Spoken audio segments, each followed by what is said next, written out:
Wirine munuasi uzitara Jesu dinomira kuna Jesu diye dombo yoya dichayura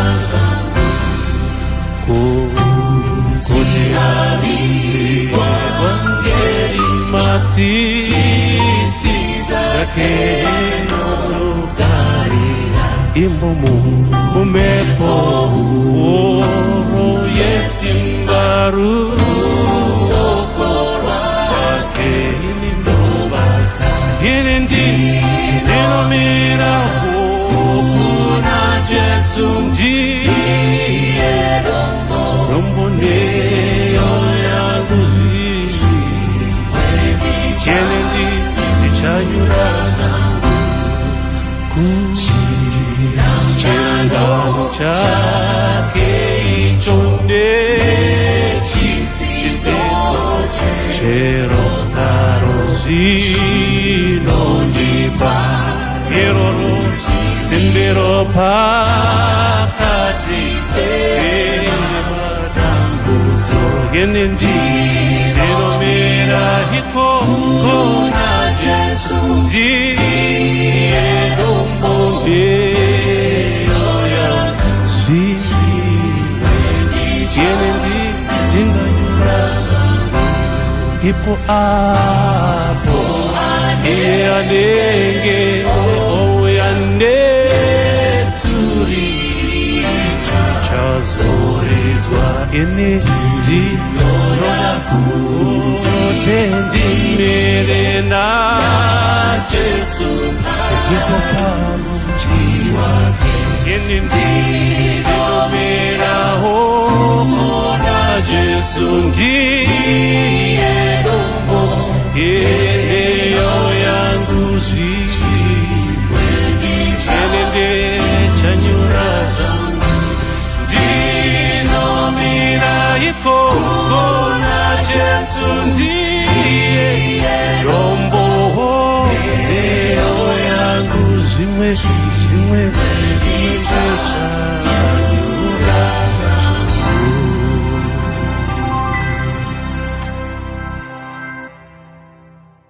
Kwazwai vana vaMwari, toda kutenda Mwari. Damba refu redu ratiri kufamba naro rinotarisa pamusoro pemagamba ekutenda. Ndo pane pfungwa huru sunga musana yedu tikusenerera. Chii chinombonzi kutenda kana nhasi chinombonzi kutenda. Asi musoro wedu wenyaya unoti zvaringana. Mukona munhu achiti zvaringana, zvakwana. And cross yapa. It is final. I can't compromise. Zvaringana. Saka dingindira revhesi redu toriwana pana Hebrews chapter 11 verse 23 to 27. Inoti kupano. Verse 23.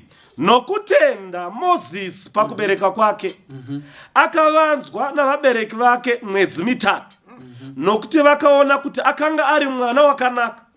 Havana kutya murayiro wa mambo. Nokutenda Moses akura akaramba kunzi mwanakomana womukunda. Mamboona kutenda kwa vabereki. Kutenda kwa Moses. Womukunda wa Faro akati zviri nani kuitirwa zvakaipa pamwe chete navanhu vaMwari pakufarira zvivi nguva duku. Akati kuzvidzwa kwa Kristu ipfuma huru kupfuma yose kweIjipita, nokuti akatarira mubayiro. Nokutenda akabva Ijipiti asingatyi kutsamwa kwamambo, nekuti akatsungirira somunhu anoona iye asingaonekwi. Toda kutenda Mwari pamusoro pekurapwa kweshoko ravo. Ngatiwane nguva yekunamata. Baba vedu vari kumusoro kudenga, tokutendai nepresence yenyu. Isaiwo simba pamusoro peshoko renyu. Igaro ziva kuti Mwari, you partner human effort with the divine effort. Even at creation, maumba munhu makafemera. Tiitire zvakanaka, tanamata naJesu. Amen. Musoro wedu wenyaya unoti zvaringana. nguva yanga yava kukwana Mwari anga akataura naAbhurahama vana zvizukuru zvako zviri muchiuno zvichagara zvakadzvanywa in Egypt for 400 years. Kana dzokwana ndovaburitsa. Satan is a Bible student. He calculates times and seasons. Waiziva kuti nguva yakukwana there is a Messiah kuburitsa vanhu. Kune mudzikinuri unouya saka panozvarwa mwanakomana. Aiziva kuti pane anouya panozvarwa mwanakomana. Aiziva kuti pane someone period inoi anofanira kusunungura vana vavanhu. Saka chirevo chamambo chinoti Shifra and poor, be careful, slay all the boys, liberate the females. Urayai vakomana vasikana siyai. This was the business of an enemy. Aiziva nguva but denga ranga Zvaringana in Egypt ndo reiza a redeemer. But Shifra and poor, shirikadzi dzaita basa ananyamukuta vanoramba faithful. They were strategic. Kana Mwari achimisa vanhu pamapositions, he strategically positions. Aite zvekutamba magamba mairi okutenda chembere mbiri dzikati chirevo chamambo tachinzwa but tinomira paino inonzi righteous civil disobedience. Hati protest, hatiti mademo, but in humility we stand for Yahweh. Toramba chirevo cha Tutmos the third. Vakatazviti kwa Israel, do not kill. Let's better die. But tanunura vana vaMwari. God, this was the manifestation of faith. Satan had defeated kumba mwai vanoviga mwana for 3 months. But zvinonzi ku palace. Akanga ari Pharaoh, akanga aripo, akanga asina mwanakomana. Saka mukunda anotenderera achitarisa nyika ya baba. This is divine guidance. Anosvika parwizi otora mwana. But Miriam was strategically positioned at the river. Soro tsamwari Mwari vanosima vanhu panguva yakafanira. When God kana achiruka zano rake haapotsi. Miriam anosvikoti aiwa tikuna nesi anogona kurera mwana. Saka mwana anorerwa 12 years kuna mai. Mai vakapedza kuna Moses. Anoenda kupalace for 28 years. Vanorava vanoti Moses was educated. He had the accolades of all Egypt. He had 10 degrees of Egypt. Anga akadzidza in all the wisdom of Egypt. Uroi aiuziva. Hunganga aiuziva, kuvhunzira aikuziva. He was an army general. Vanotaura mahistorian, he never lost a war in his own period because he was the heir to the throne. Saka vanoti Moses ave ne 40 years. Vanoti Moses tasarwa nechinhu one thing. Pinda mubako tideketere inonzi outer powered promises. When the spiritual heavens ichida kumita ne the physical realm vanosangana paaritari as a covenant. Saka Moses anoti ndakadzidziswa namai vangu kudenga kuna Mwari anorarama. Handigoni kupfugamira munhu chifananidzo ndopika ndonamata kuti ndi Mwari. Hazviti anoti kuna queen akamunyura mumvura Zvaringana, it is final. I can't cross over. Ndokutendai zviri nani, I can't take umambo ngauende. Zviri nani kuteerera izwi raMwari. Handinamati chifananidzo. That's why munyori achitaura not zvinonzi neakura Moses akaramba. It was by his own volition, choice because of faith. Zvinonzi akatarira napawindow akaona maslaves akachekeka musana achikanya zvitina namate vachiita vachirohwa vachidini. But anoti it's better to suffer with the slaves and live the privileges of the palace. Zvinondidaidzira kenosis theology. Philippians chapter 2. He who was God chose, consider it not a thing to be equal with God. Akazvininipisa kutora form nechimiro chemunhu. Ndo zvakaita Moses highest level of humility. Moses kwakuburuka mpalace zviri nani nditambudzike navana vaMwari than to enjoy the privileges. Ziso renyama risiri rekutenda aiti regai nditange ndaenda pachigaro ndozoita but anoti aiwa handidaro ndomirira zita raMwari. Thus says the Lord. Anotiza anaenda kumapani ekwaMidian. Achingosvika ikoko 40 years. Mwari vanoti Pharaoh took 40 years in Egypt. Indodo 40 dzangu 40 years.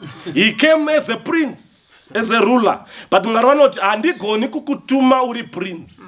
Indokudaidza as a shepherd. All right. Anosvika anoona chikwenzi chinopfuta moto chisingasvi. God's presence is by two things. All right. It is by his declaration and his presence. All right. Do not define holiness. Mwari vakataura chavataura chitsvene. All right. Kana kuti number 2 pavatsika patsvene. Chikwenzi chisina basa. Mwari achifungatira. Mwari vanoti kuna Moses bvisa shangu dzako nekuti nzvimbo yaumire itsvene. Anoona gwenzi richipfuta asi risingasvi. Mwari vaiparidza kuna Moses vakadzvanywa maEgyptians, the Israelites vari mumaoko emaEgyptians. Vari muchoto segwenzi riri kutsva but risingatsvi risingaiti madota. Vangadzvanywa zvakadini namatambudziko but havafi. Because ndakavachengeta mukati mechanza changu. Saka Mwari vanobva vamuti Moses bvisa shangu dzako. Kubvisa shangu Mwari vari kuti ndakubvisa kuti hauchazi mambo. Ndabvisa umambo. You are not a Pharaoh. You are now going back as a shepherd for the king. Saka anodzokera kuEgypt. Mwari vamuti go back to Egypt. Ndoranga rimwe nguva Mwari vadaidza murume ainzi Legion. Vadzinga mweya yose yemadhimoni 3,000 to 7,000 demons. Vanomuti go back to your relatives. At times Mwari anotidzorera kwatakabva. Kwete kuti tinodzokerako but titendeuse vanhu. Saka Mwari vanomuti go back to Egypt. Mwari vobva vamupa the power through the road. Mwari hatisii kana atidaidza mukati meministry. Unoisa simba. By faith Moses akaenda kwaaitya because he had seen the invisible. Haana kutya mambo unoonekwa nekuti akanga aona asingaonekwi. By faith. Chii chakaitika mberi?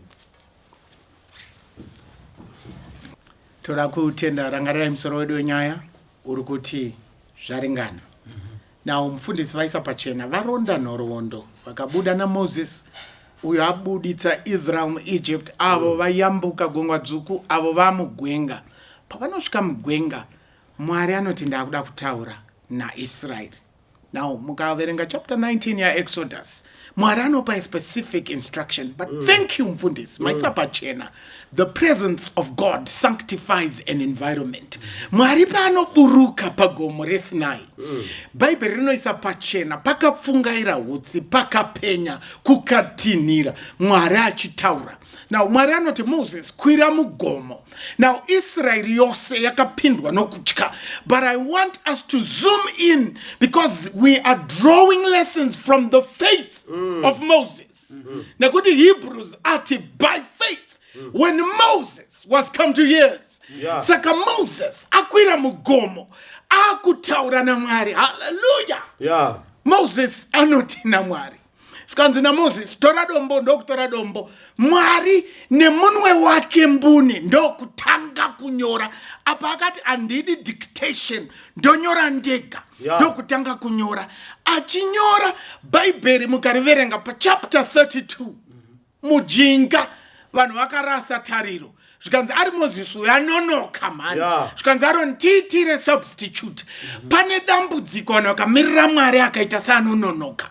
Aroni ndokuita chimhuru. Aita chimhuru ndobva watanga kunamata chimhuru. Zvikanzi Mwari Moses ona vanhu vako vakutadzira. Moses anoti Mwari havasi vanhu vangu.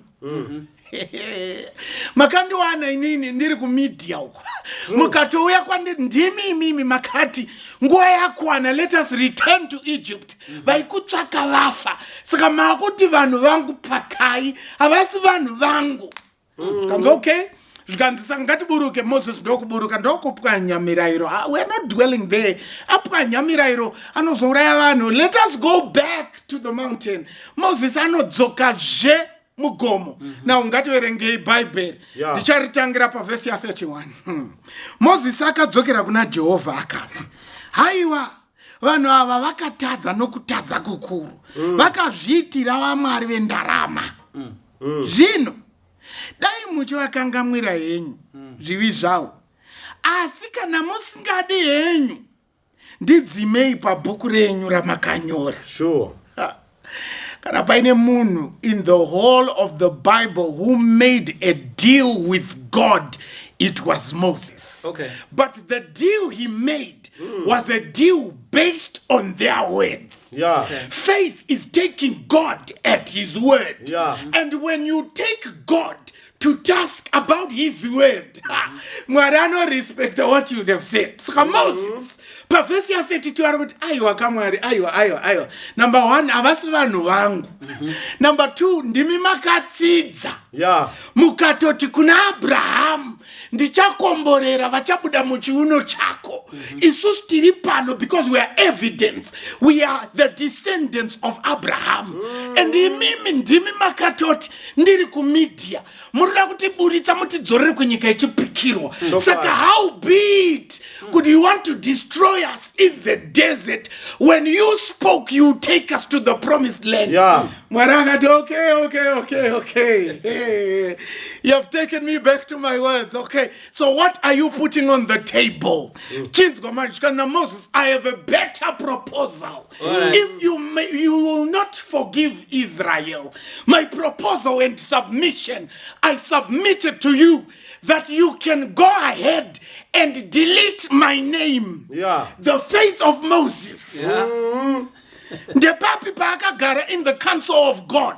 Moses akanzi uruwana uripa page number 6. Zita rako iri mubhuku rangu. But by faith, Moses knew his name was written on the pages of faith. And adaro mwarakati, hey, Moses wandisa pakona, because inini I am not man that I should lie. And I am not man that I should change.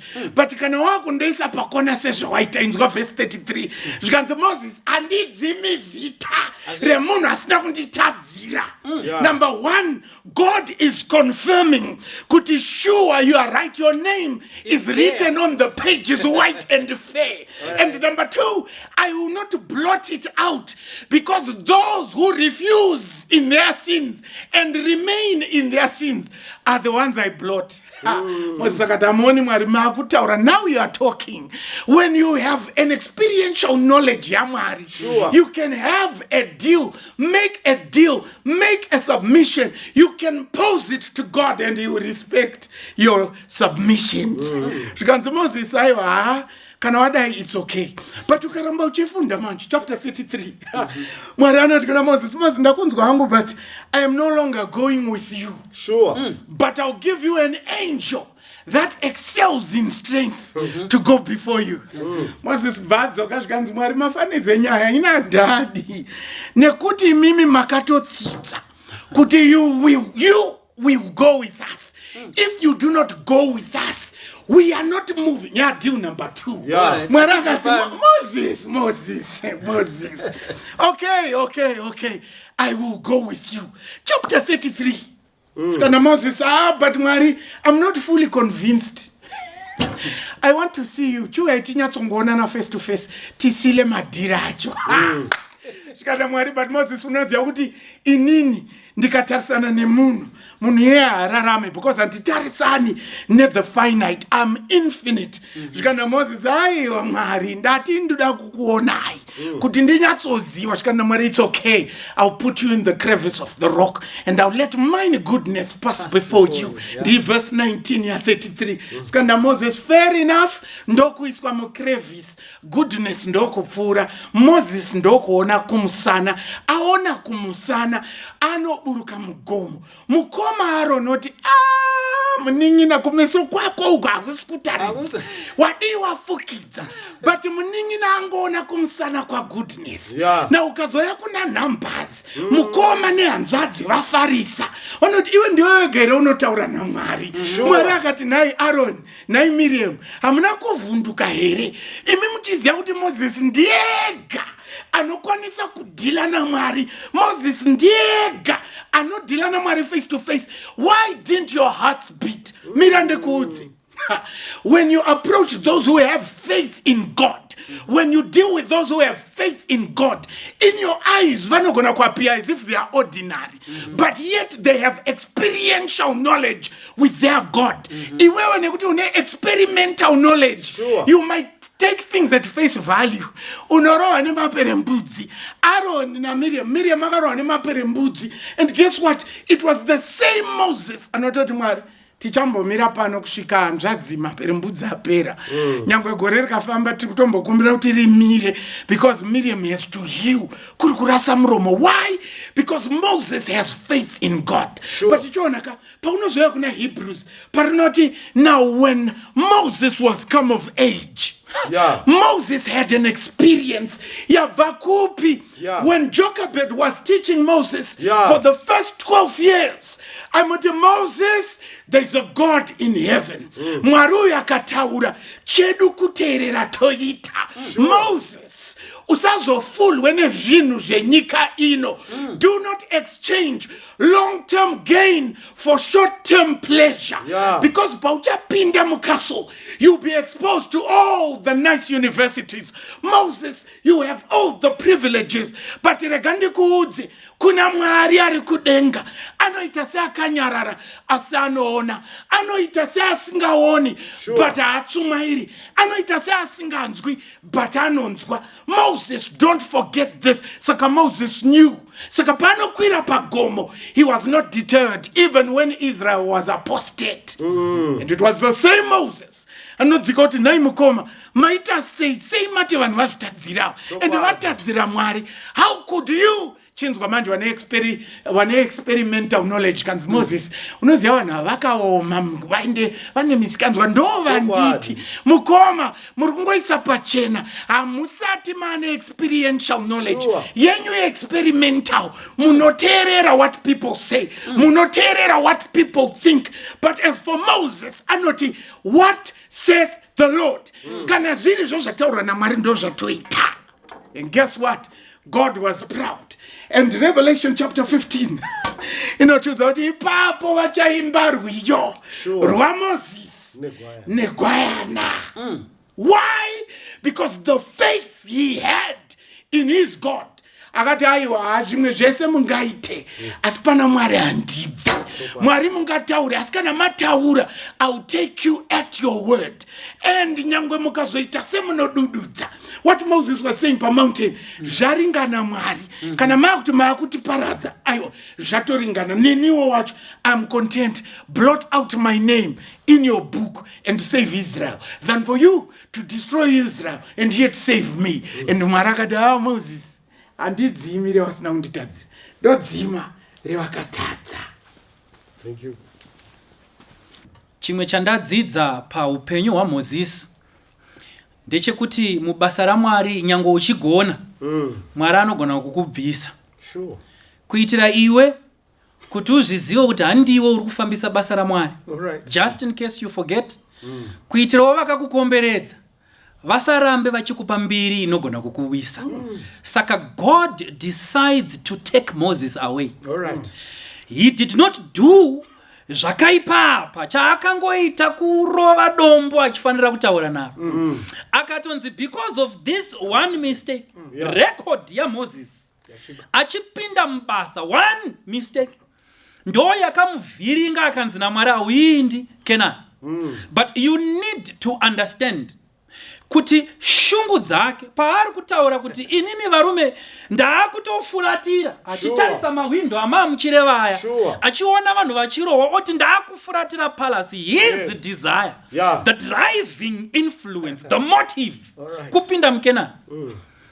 Paari kupinda achisumudzawo tsvimbo yake, gungwa dzvuku richipatsanurwa achiti Israeri pindai, the desire kusvika muKenani. Kora naDhatamu naAbhiramu pavanomukira Moses nehurumende yaMwari, pese he enjoys that conflict. anorarama mukati mekushupana naKora naDhatani naAbhiramu, achiti akadzokera kumba anonzi naZipora, musatya baba, rambai makashinga, Canaan is in sight.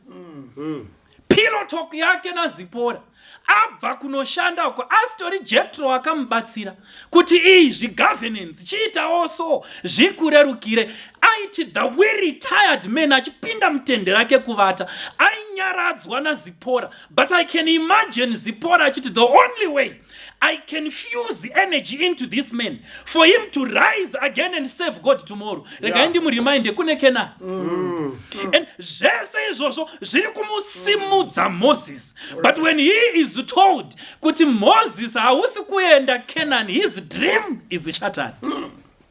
There are moments of divinely originated disappointments. All right.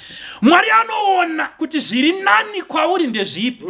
Utori nekaKenani kako kawakazvirongera, kauri kutoti nekutenda ndofanira kukapinda. But dzimwe nguva Mwari anoti for the sake of a better heavenly Canaan you must miss the earthly one. All right. All right. It's a painful disappointment. Nekuti pamwe your fulfillment of your life on earth kubata mwana mumaoko. But Mwari woti that one will pass. Maybe your desire kutangawo company, but Mwari woti that one will pass. Maybe your desire kuva an academic, but Mwari woti that one will pass. There are certain small Canaans dzatinonzvengeswa padziri naMwari for the sake of a greater one. It's a painful message, but it happened in the life of Moses. Sure. Moses akanga ajaira kunziudza Miriam kuti ari kunofa. Zoti Miriam anzu yamugomo. Udza Aaron kuti ari kunofa. Zonzi mukoma tanzi tuwe mugomo, but ndimi muri kunosara indi kudzoka. But this time around, Deuteronomy chapter 34.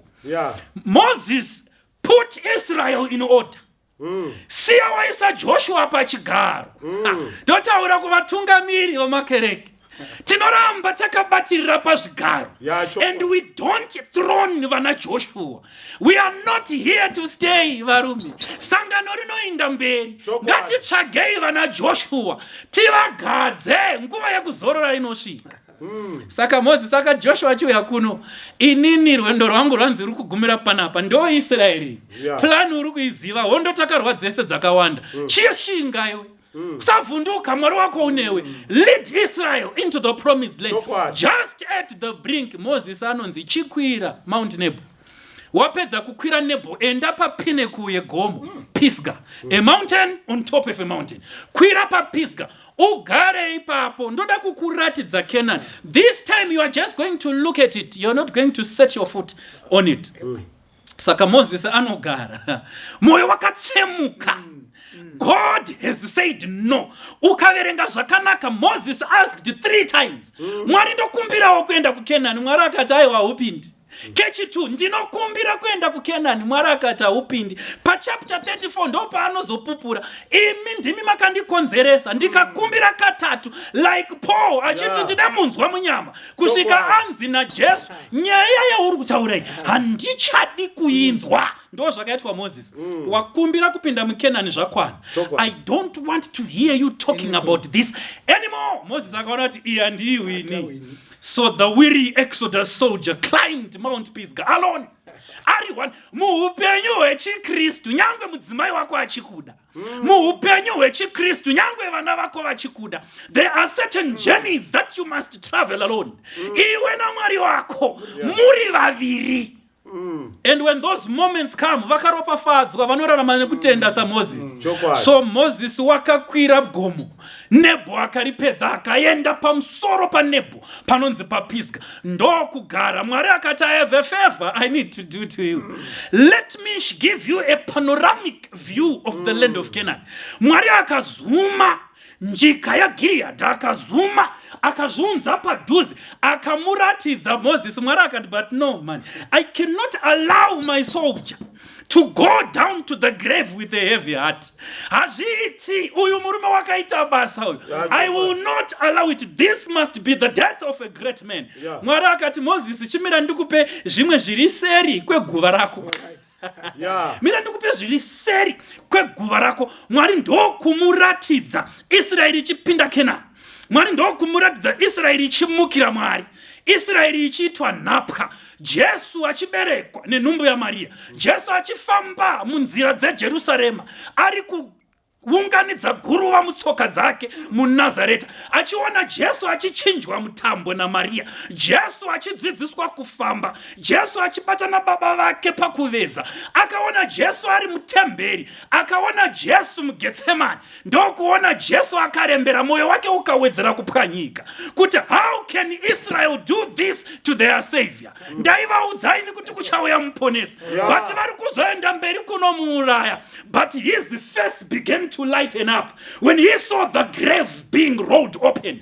Achiona Jesu achimuka kubva kuvakafa, achidzokera kudenga, taking captivity captive, achibuda navamwe mumakuva, achienda navo kudenga, achinoti Mwari, rufu ndakakunda, neguva ndakakunda, these are the fruits. Asi ndoda kudzokera kunotora vazhinji vachauya nekuda kwemharidzo dzevakasara. Moses anoratidzwa Psalm 24 ichizadziswa. Lift up your gates, O ye cities, that the King of glory may enter. Who is the King of glory? The King Almighty, who has overcome in battle. Saka Moses paaiona drama iroro, he saw himself. He saw himself opening the gates of the New Jerusalem so that Jesus may enter. Ipapo Moses akataiva Zvaringana Mwari. A smile filled his heart and it radiated out onto his face. Akati Mwari Zvaringana, the weary Exodus soldier, breathed his last and God buried him. Ngirozi dzakauya dzikachera guva, Mwari wakafushira. Vakati tinouya tokutora. Fast forward, Luke chapter 9. Timbotanga pamberi pabhuku raJudha. Kunonzi Mozisi ari muguva, Mwari wakaburuka akati aiwa, ini ndinozadzisa vimbiso dzangu.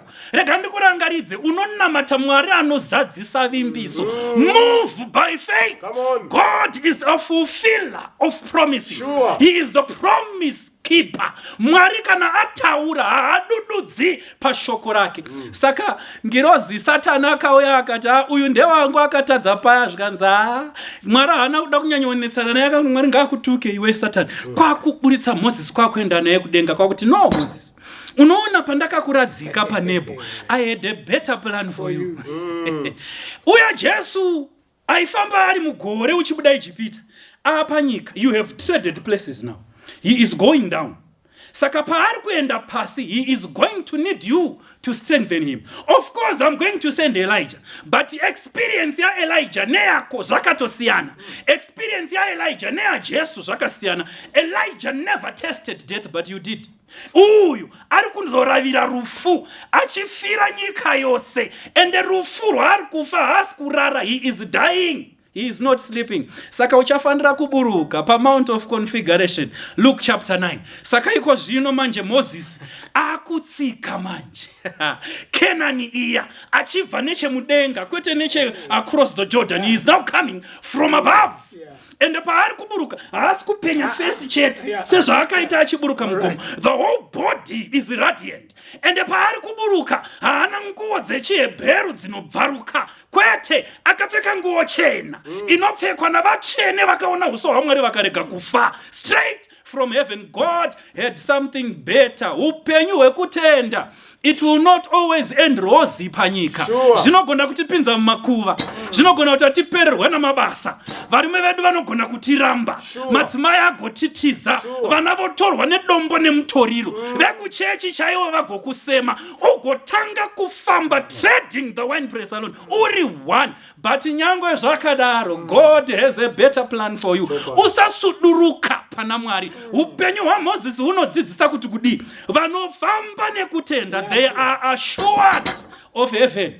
Famba nekutenda munhu waMwari ngazvireme panyika, ngausekwa shorwa ngavarege kukudaidza pavanodhiskasa kutenga kofini rehama uri kumoto kana kuti kumombe. So be it, because wakaramba kushanda nesabata ndizvo. Asi inzwa munhu waMwari wakagara panebho yako wakatarisana nerufu, nzwisisa, stretch your eyes, look beyond what you see. Uchaona kuti kuseri kuna Mwari akamirira kukugashira mumazambano. Toda kunamata nemunhu ari pano anoti upenyu hwangu hwekutenda hwakandipinza panotyisa. Even now your heart is crushed, wakagara panebho. Even now nekuda kwokuti wakafamba nekutenda ukateerera zvakataurwa naMwari, zvakupinza pachomanikidza, parukodoya, parumananzombe, wakaomerwa neupenyu. But I want you to learn to see beyond what you see. Zvauri kuona izvozvo, ona seri kwacho kuna Mwari akamirira kukugamuchira agokunyaradza. Right now as we are speaking, waakuda kuti tikunamatire, wakatakura mutoro inorema. Uri kuti Mwari hazvisati zvaringana here? Aiwa, Mwari ndiye anodaidzira kuti zvaringana. Akadaidzira paupenyu hwaMozisi kuti zvaringana, but he had something better for him. Nyangwe newe Mwari akakugadzirira zvakakunakira. Usatya, usavhunduka, usati ndakaita a wrong decision just because of what you're going through now. You made the right decision. But vese vanomutevera Mwari vanombogarawo panebho vakamirira translation into the heavenly Canaan. Mwari vakusimbise patichava nemunamato. Tomutendai Mwari nenguva yakadai yekusimudzirwa kwemuchinjikwa wenyu. Ino vana venyu vauya pamberi pechigaro chenyu vane moyo yakapwanyika. Nyaradzai uyo nauyo ari panebho akatenda kwamuri mukambotsemura gungwa dzvuku. Asi anofamba asingachitarira nokuchema nokudemba. Kochinyi nhai Mwari? Moita sekunge Mwari munoti zvaringana mudambudziko. Mwari hamunyarari. Varipo vakapandukirwa nevana, varipo vakachengeta nerera but vakapandukirwa. Varipo vanochema vane mavanga mukati memarriages. Angava mudzimai akatizwa nomurume, angava murume akatizwa nomudzimai, aripo akapomerwa mhaka. Mwari vanyaradzei vari panebho. Mataura kuti haisi full stop. Rapaiwo maronda kunze nemukati. Umhizha hwenyu kunyaradza kupfuura manesi namapsychologist enyika ino. Munobata paumhizha. Mwenyu mutsvene ngaurambe uchiminista kwatiri. Tanamata naJesu. Amen. Bangisa Jesu hana chitema upenyu wake iwo wapiweni upenyu wangu unane chitema iwo wafukwane wake kuchena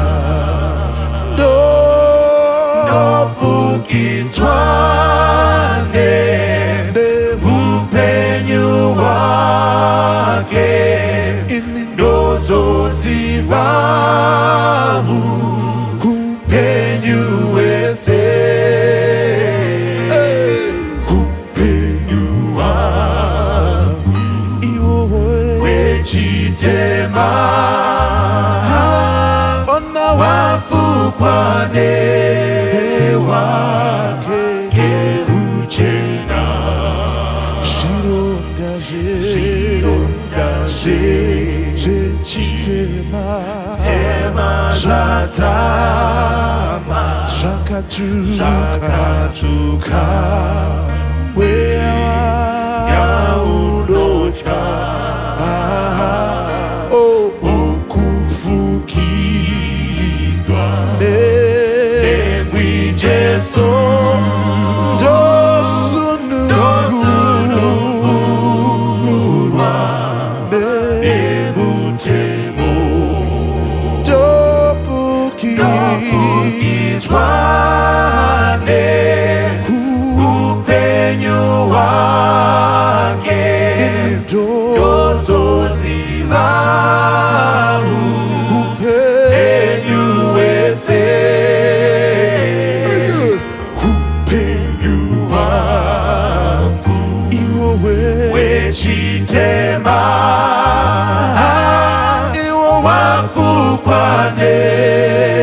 wake uchena toda kuzira rusununguro Jesu ondipa nguochena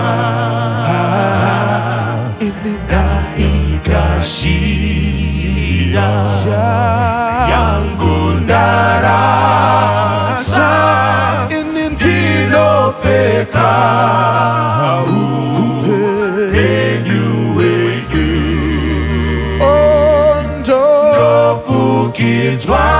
ndofukizwane upenyu wake ndozoziva upenyu wese upenyu wangu wechitema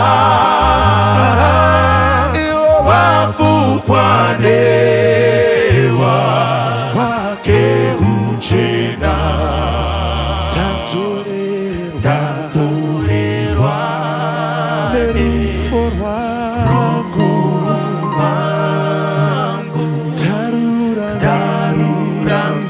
tarurambizwa nemitenzi ndaereswa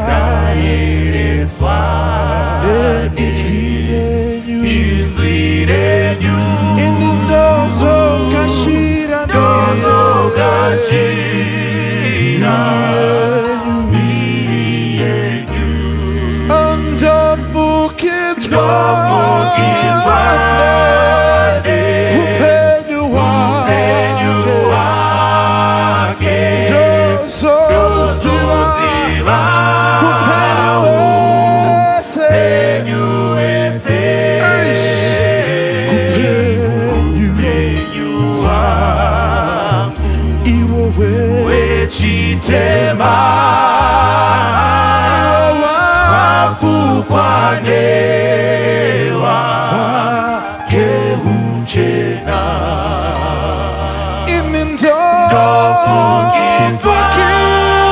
ndofukizwane upenyu wake ndozoziva upenyu wese upenyu wangu wechitema wafukwanewa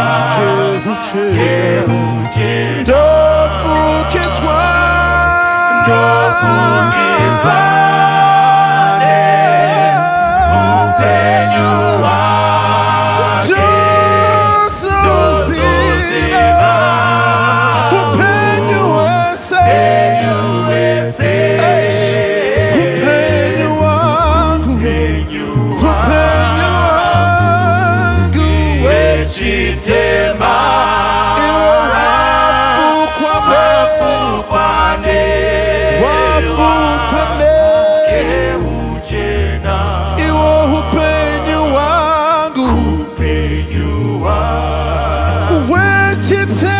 wechitema wafukwanewa keuchena upenyu wangu wechitema